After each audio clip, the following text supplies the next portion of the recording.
Every masterpiece begins with a lie, a quiet moment, a gentle smile, a softness so carefully crafted that you don't notice the trap being built around you. In storytelling, this is the breath before the storm, the stillness that makes the impact unforgettable. And in Chainsaw Man, no arc understands this better than the Rize Arc. Because this isn't just another chapter in Denji's life.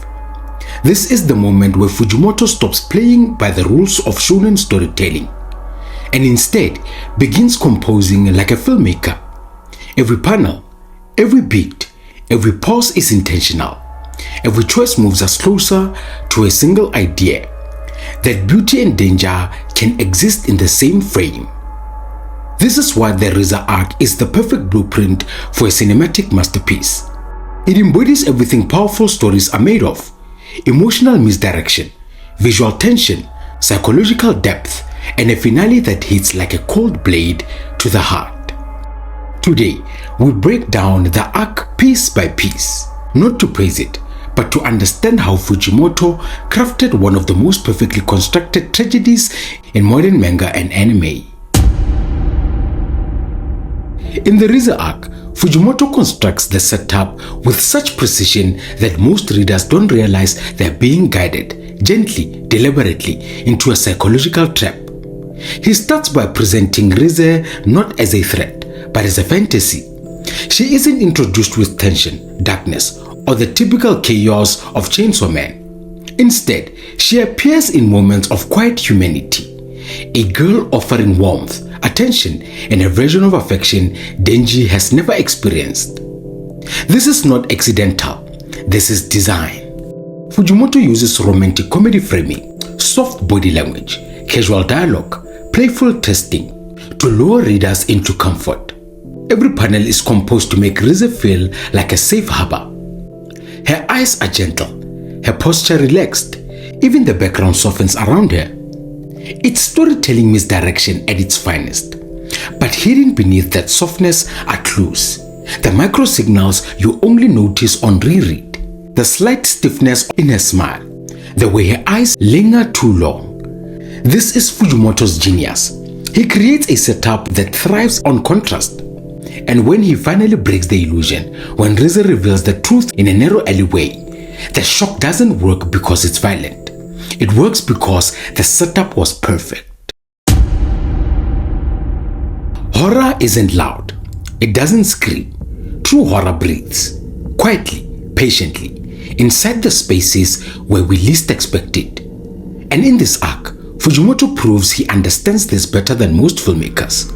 The shift from romantic softness to exponential terror doesn't happen with a jump scare. It happens with a pause. The alleyway scene is the best example. Nothing is exaggerated. Nothing is telegraphed. Fujimoto draws the panel with an intentional stillness, long shadows, tight framing, and just enough empty space to make the reader feel something is wrong, but not enough to reveal what.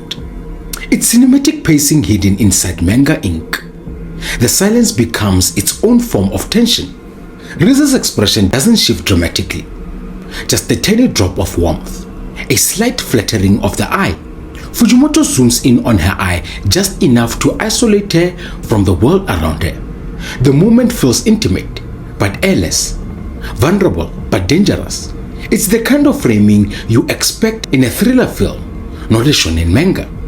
Then the page turn hits. Rize's attack erupts with horrifying abruptness. But the impact isn't about the violence, it's about timing. Every panel leading up to this moment was designed to slow your heartbeat, so the next page could rip out your chest. This is the moment Chainsaw Man stops being unpredictable fun and becomes genuinely frightening. Fujimoto treats horror like a muscle, tightening, tightening, tightening, until it finally snaps. And that snap is what elevates the Rize arc from good storytelling to cinematic mastery. This arc doesn't rely on fantasy violence.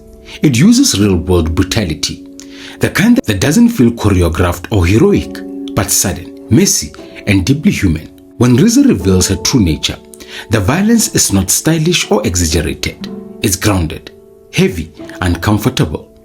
And that is exactly what makes it unforgettable. Fujimoto depicts action as something chaotic and frightening, not glamorous. Cars don't explode, they crumble. Bodies don't soar, they slam. The chase is fast, but not clean. It feels like a panic documentary footage rather than an enemy battle. Every movement is desperate. Every impact has weight. Denji isn't fighting a villain. He's trying to survive a force of nature. This realism is what separates this arc from typical shonen arcs. Rize moves with the cold efficiency of a predator, and Fujimoto draws her with terrifying simplicity. No exaggerated features, no demonic monologue, just raw killing intent. It's violence stripped of style to reveal its true horror. When adapted into film, this sequence is legendary, not because of how big it is, but because of how real it feels. Horror lives on sound, not in the screams, but in the movements where the world goes quiet enough for you to hear your own heartbeat. This arc is built on that principle. Fujimoto's manga uses visual silence, empty panels, long pauses, still frames, but in the film adaptation, those pauses become sound design, opportunities that elevate the arc into something iconic. Rize's scenes begged for dynamic audio, the muted hum of streetlights, distant footsteps, the subtle crackle of tension in the air. Her shift from gentle girl to killer couldn't be marked by music, but by the absence of it, a sudden chilling drop into silence. That quiet becomes the true alarm. The chase erupts with layered sound, the scrapple of metal, the thud of bodies colliding with pavement, the distorted shriek of glass breaking. No stylized enemy effects, raw, grounded audio that makes every impact feel physical. Rize's devil form, too, should have a soundscape, wet, shifting, unsettling, something that feels wrong on a primal level. It was done right, and it redefined Chainsaw Man's auditory identity, because sometimes the scariest parts of a story is what you hear when you shouldn't hear anything at all. At the heart of the Rize arc lies a simple, heartbreaking truth. The most dangerous thing you can give a lonely person is hope. Denji is a boy who has never been wanted for who he is. He's been used, manipulated, beaten, starved, and pushed into a world where affection is currency he can't afford. So when Rize enters his life with warmth and gentle attention, it doesn't feel suspicious, it feels like a miracle. Fujimoto weaponizes this vulnerability with surgical precision. Rize isn't just an antagonist, she is the embodiment of Denji's deepest longing. To be seen, to be chosen, to be loved without condition. She plays that role flawlessly. Her kindness feels natural. Her interest feels sincere, and Denji, starved of affection, falls not because he's naive, but because he's human. Okay, this is the emotional spine of the arc. Rize's manipulation works because she understands Denji better than he understands himself. She knows exactly which buttons to press. She knows how to speak to the child inside him. The one who still believes happiness is something he needs someone else to grant him. Every soft gesture, every gentle smile, every moment of closeness is crafted to build dependency. And yet, Fujimoto never paints her as a one-dimensional villain. Her cruelty isn't mindless. Her seduction isn't cartoonish. It's layered with loneliness, resentment, and the tragic irony that she can offer affection, but never chooses to. She is both the dream and the nightmare, the perfect foil to Denji's innocence. This dynamic elevates the Rize arc beyond action or horror. It becomes a story about emotional danger of wanting to belong and the devastating cost of mistaking attention for love. Rize is terrifying not because she's heartless, but because she embodies the seductive contradiction at the core of Chainsaw Man. The idea that someone can offer you everything you've ever wanted while planning to destroy you. She isn't a mustache-twirling villain. She's a character built on layers of charm, resentment, loneliness, and quiet rage. Fujimoto writes her as a paradox. She's warm enough to pull you in, but cold enough to kill you without hesitation. She smiles like someone who understands people, because she does, and she manipulates that understanding with brutal precision. What makes her tragic is that her cruelty doesn't feel born from pure malice. There are glimpses, subtle, fleeting, of a girl who never belonged anywhere, who carries her own kind of emptiness, who hides fear beneath confidence. She isn't just playing a role, she's surviving through it. Rize is the kind of antagonist you hate for what she does, but mourn for what she could have been. That's what makes her unforgettable. She isn't evil by design. She's broken by circumstance and sharpened by the world around her. A seductress, a killer, a lost soul, all wrapped into one. The finale of the Rize arc is devastating not because of how it ends, but because of what almost happened. After all the chaos, the violence, the manipulation, and the heartbreak, Fujimoto delivers one of the cruelest twists in Chainsaw Man, the possibility that things could have been different. When the dust settles, Rize doesn't immediately return as a predator.